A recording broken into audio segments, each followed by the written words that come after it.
रहा था तो उसे देखने की कोशिश करी उन आंखों से।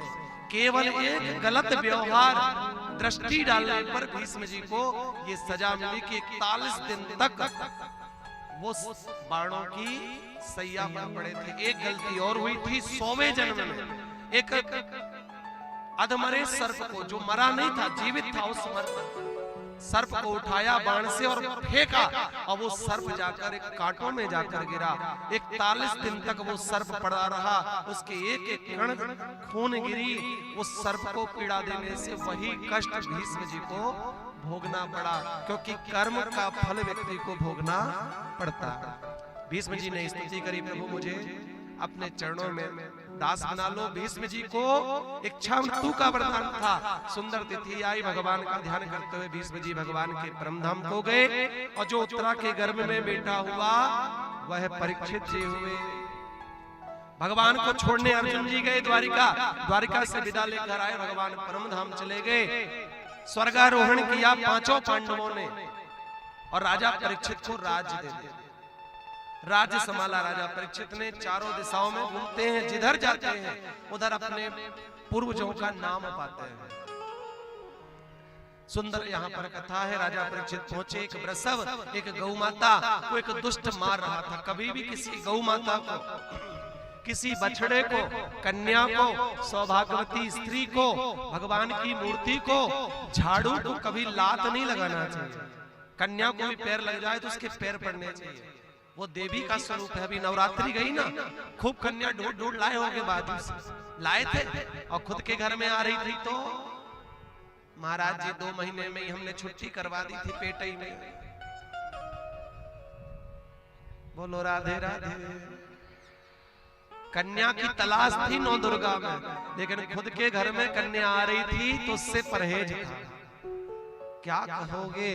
पहले कहा जाता था, आपने आरती भी गाई होगी कि माता कुमाता ना भवते, पुत्र कुपुत्र हो सकता है परंतु माता कभी नहीं होती दुष्ट। लेकिन आज की माताओं को क्या कहोगे? 2 बेटी हो गई, तीसरी भी बेटी आ रही है, खराब गलत फेंको फेंको, कोई काम की नहीं।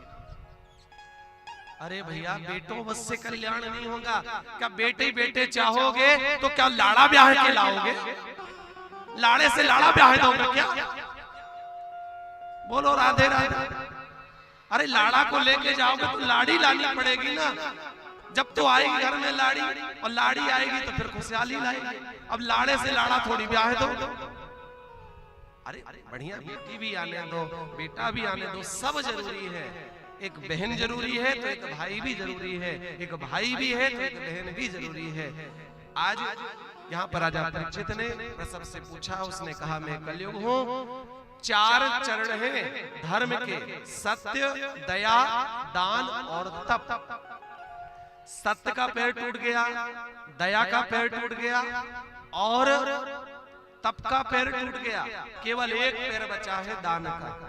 और इसीलिए कलयुग में वो सब चीज चल रही है जो हम 1 रुपया देते हैं, 10 देते हैं, 100 देते हैं। इसी के बल पर ये दुनिया टिकी हुई है।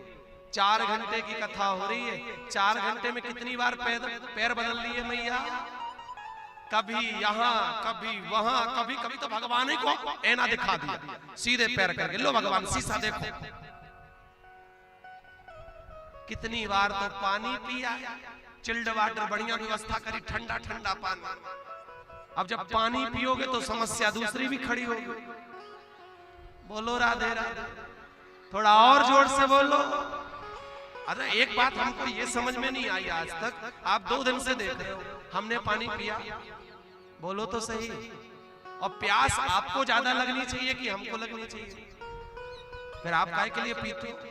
मतलब नहीं मारा, जो बाजू वाला पी रहा था इसलिए मैंने भी पी लिया। अरे कम से कम 4 घंटे तो सब्र कर लो, संयम कर लो। 4 घंटे नहीं हो रहा, कम से कम 2 घंटे करें कि 2 घंटे तक हमको कुछ पाए, चाय नहीं, पानी नहीं, कुछ भी नहीं, बस बैठना है। बोलो राधे राधे। थोड़ा और जोर से बोलो। राजा परीक्षित को 4 स्थान दिए हैं कलयुग के। द्यूतम पानन स्त्रियः सोना, जुए में, शराब में, मांस में, और जहां लंपट पुरुष रहते हैं वहां कलयुग का वास। 5वां स्थान स्वर्ण में दिया और वहां से विदा किया है। राजा परीक्षित घर आए और वन में एक दिन गए शिकार खेलने के लिए। उनके सिर पर कलयुग आकर बैठ गया। मरा हुआ सर्प श्रृंगी मुनि के गले पर लपेट दिया। उनके बच्चे ने कौशिकी नदी में प्रवेश करके हाथ में जल लिया और श्राप दे दिया, इति लंघित मर्यादम तक्षका सप्तमे हने। अरे राजन, तुमने मर्यादा का उल्लंघन किया, इसलिए मैं तुम्हें श्राप देता हूं कि आज से 7वें दिन तुम्हारी मृत्यु हो जाएगी। वही तक्षक तुमको आके काटेगा।